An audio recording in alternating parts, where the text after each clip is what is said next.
Hello everyone, welcome back to my channel MA with Bunty.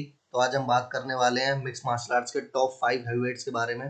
जो मेरी list होने वाली है, आप अपनी भी अपने कमेंट सेक्शन में बता सकते हैं कि आप एग्री करते हैं कि नहीं करते। And most of the time ये इसमें से ज़्यादा यूएफसी के अंदर से ही होते हैं, बट कोई कोई होता है जो यूएफसी के बाहर भी अदर प्रमोशन में अच्छा परफॉर्म करता है। सो मेरी लिस्ट में भी वो एक है। तो चलिए इसके बारे में बात करते हैं। नंबर 5 पे मैं रखना चाहूँगा रैंडी द नेचुरल कोटोर को। इनका मिक्स मार्शल आर्ट्स का रिकॉर्ड था 19 विंस एंड 11 लॉसेस। ये one of the best mix martial arts थे। 11 लॉस पे मत जाइए, इन्होंने कभी अपना ड्रग टेस्ट फेल नहीं करा। हमेशा ये अपने उस पे कामयाब रहे। इनकी wrestling one of the best थी एंड इनके हैंड्स बहुत ज़्यादा फास्ट थे। इन्होंने 6 बार टाइटल्स को जीता भी। इन्होंने 3 बार हैवीवेट चैंपियनशिप जीती और 2 बार लाइट हैवीवेट चैंपियनशिप भी जीती। इन्होंने चक लिडेल, टीटू ओटिस और इन जैसे बहुत सारे लेजेंड्स को भी हराया। एंटोनियो रोड्रिगो नोगेरा के साथ भी इनकी बहुत ही अच्छी फाइट रही थी, जो हम सब जानते हैं। मेरे हिसाब से वन ऑफ द बेस्ट है अपनी गेम के अंदर। इनकी wrestling, takedowns one of the best थे। इन्होंने बड़े बड़े उनको भी हराया था। चक लिडेल को बहुत बुरी तरह हराया था उन्होंने फर्स्ट फाइट में। बाद में हार गए थे, बट मेरे लिए वन ऑफ द बेस्ट है और मैं इनको अपने नंबर 5 अपनी लिस्ट के अंदर रखता हूँ। नंबर 2 पे मैं रखना चाहूँगा एंड नंबर 4 पे मैं रखना चाहूँगा फेडोर द लास्ट एम्परर एमिलियंको। ये एक रशियन फाइटर थे। आई थिंक ये यूएफसी यूएफसी भी नहीं बोल सकता, मिक्स मार्शल आर्ट्स के गोड्स थे। ग्रेटेस्ट ऑफ ऑल टाइम में ये आते हैं। पर आप बोलेंगे आपकी लिस्ट में नंबर 4 पे क्यों है? इनका ओनली रीजन जो मैं दे सकता हूँ वो है कि इन्होंने कभी यूएफसी में फाइट नहीं करी। भाई देखो, यूएफसी बिगेस्ट प्रमोशन है, सारा सबसे टफ कंपटीशन यहीं पे मिलता है। ये प्राइड में प्राइड में लड़ते थे। प्राइड एक एमएमए का ही प्रमोशन है, बहुत पहले का। 1995 के टाइम से ही लड़ रहे हैं ये। इन्होंने अपने टाइम के सभी बेस्ट हाईवेट्स को हरा रखा है और ये 10 साल तक एक भी फाइट नहीं हारी थी। इन्होंने अनडिफीटेड थे। 30-0 इनका रिकॉर्ड था। ये one of the best fighters थे। इन्होंने कभी हार ही नहीं मिली थी अपनी पूरी लाइफ टाइम में। जब ये यूएसए में आके स्ट्राइक फोर्स में इन्होंने अपनी फाइट करी, तब इन्हें पहली बार हार का मुंह देखने को मिला था। हम ये बात कह सकते हैं कि भाई Fedor one of the best थे अपने काम में जो वो करते थे। एंड आई थिंक उनकी रेसलिंग बहुत बढ़िया थी। टेक डाउन, उनके हैंड्स बहुत फास्ट थे। हैवीवेट के लिए वो कभी भी डिसरिस्पेक्ट नहीं करते थे अपने अपोनेंट्स की। उनका रिकॉर्ड था 36 विक्ट्री और खाली 5 लॉस है। वो 5 लॉस कब मिली उन्हें? जब वो यूएसए के अंदर आए। उन्होंने यूएसए के अंदर आने के बाद स्ट्राइक फोर्स से साइन किया था बाद में, जहां उन्हें हार हार का मुंह देखने को मिला था। उन्हें बाद में बिगफुट सिल्वा ने, फेब्रिशियो वर्डूम ने और डैन हेंडरसन ने हरा दिया था। बट वो तब एज्ड भी हो गए थे।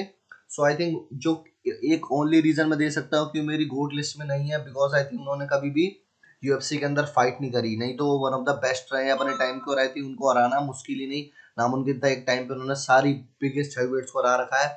नोगेरा से लेके मेरे को क्रोकॉप, सारे केविन रेंडेमेल, मार्क कोलमैन, सबको, टिम सिल्विया, सबको हरा रखा उन्होंने अपने समय में।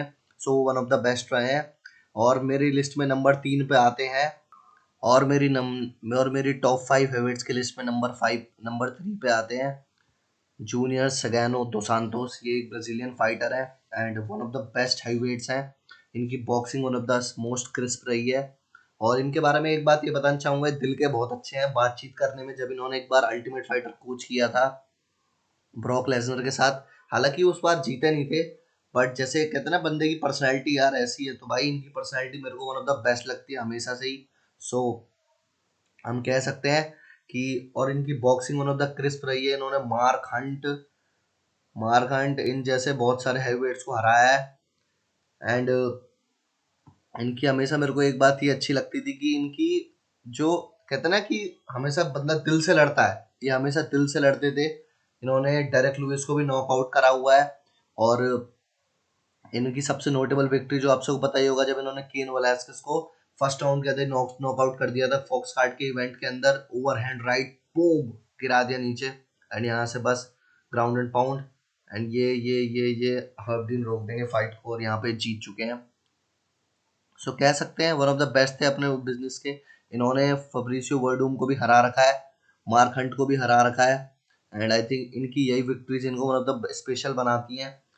एंड ये हमेशा लीन हैवीवेट रहे थे।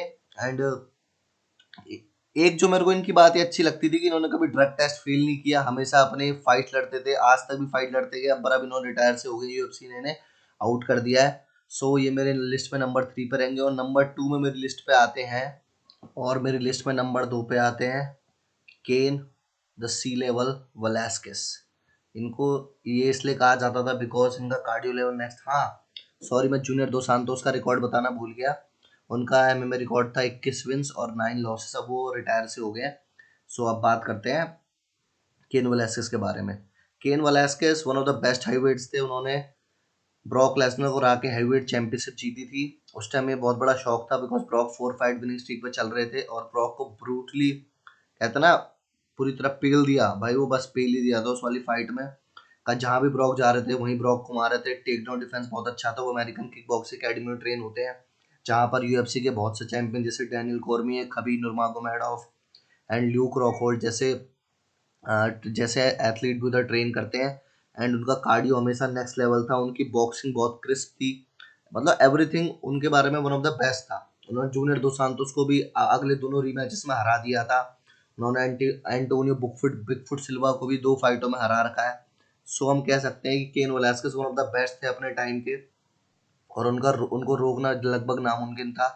उनके साथ बस दिक्कत यही थी कि वो नंबर 1 पे आज भी नहीं है हैवीवेट की लिस्ट में, बिकॉज उनको इंजरी इतनी होती थी कि मतलब वो हमेशा कभी कभार तो 2-2 3 दिन साल के ले ऑफ में रह जाते थे। तो इस वजह से वो मेरी लिस्ट में नंबर 2 पर ही है। और मेरी लिस्ट में नंबर 1 पर आते हैं, जो आपने शायद समझ ही लिया होगा अभी तक। सो मेरी टॉप 5 हेवीवेट्स की लिस्ट में नंबर 1 पे आते हैं स्टीपे मियोचिच। ये वन ऑफ द बेस्ट हेवीवेट्स रहे यूएफसी के, एंड आई थिंक इन्होंने सबसे ज़्यादा बार टाइटल जीता भी है और टाइटल को डिफेंस भी किया है। एंड इनके बारे में एक जो बेस्ट चीज़ थी वो थी इनकी क्रिस्प बॉक्सिंग। हमेशा ही इन्होंने बॉक्सिंग बहुत अच्छी रही, अपने हार्ट से लड़ाई करते थे। कभी भी इन्होंने फेक शो ऑफ नहीं किया, कभी भी ऐसे कभी ये नहीं दिखाया कि भाई हाँ चल मैं ही हूँ जो हूँ, बाकी तुम सारे तो चूतिया ही हो। इन्होंने अपनी बहुत सारी विक्ट्रीज मिली। इन्हें आंड्रे अरलास्की को भी इन्होंने हराया था, जूनियर दो सांतोस को हराया था। इन्होंने अपना टाइटल एलिस्टर ओवरीम के खिलाफ भी डिफेंस किया था। एंड इन्होंने इसके अलावा जब इन्होंने फेब्रिसियो वर्डूम को नॉकआउट करके अपना टाइटल डिफेंस किया, टाइटल पहली बार जीता था मेरे हिसाब से, हाँ, यूएफसी 198 के अंदर, ये राइट हुक और यहाँ पे गिरा दिया था। सो मेरे हिसाब से वन ऑफ द बेस्ट हाईवेट्स है।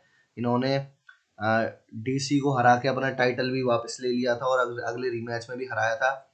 सो इन्होंने करंट हाईवेट चैंपियन फ्रांसिस नगानू को भी हरा रखा है। उनकी boxing one of the best थी। सो मेरे हिसाब से one of the best heavyweights हैं, रिकॉर्ड भी यही बताता है। एंड आई थिंक ये चैंपियन होना भी डिजर्व करते थे हमेशा की तरह।